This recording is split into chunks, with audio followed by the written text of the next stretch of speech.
சிறுமையானவனின் வழக்கையும் எளியவர்களின் நியாயத்தையும் கர்த்தர் விசாரிப்பார் என்று அவர் விசாரிப்பார். சத்தமா ஆமென் சொல்லுங்க பார்க்கலாம்.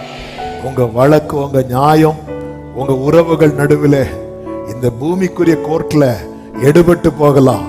ஆனால் ஏழைகளின் பலனாய், திடனாய், திக்கற்ற பிள்ளைகளுக்கு சகாயராய் நிற்கிற கர்த்தர் விசாரிப்பார்.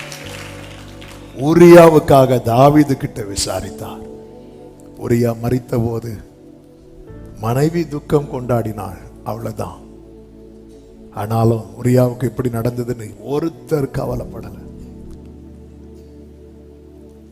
ஆமென். அப்சலோம் மரித்த போது, அப்சலோம் அவ்வளவு பொல்லாதவன்.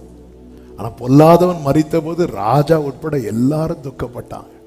ஆனா ஊரியா நல்லவன். எப்படி நல்லவன் தெரியுமா?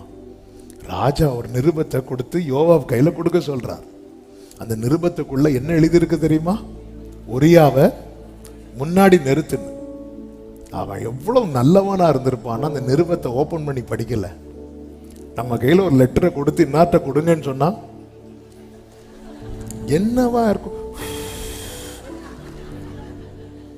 என்னவா இருக்கும்? இந்த உரியா பாருங்க, எங்கேயாவது ஓபன் பண்ணி பார்த்திருப்பாருனா.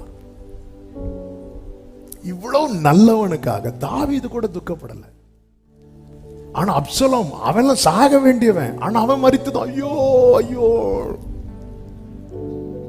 தாவீது என்னதான் இருதயத்தை கேட்டவனா இருந்தாலும் சிறுமையானவனின் வழக்கையும் எளியவர்களின் நியாயத்தையும் கர்த்தர் விசாரிப்பார்.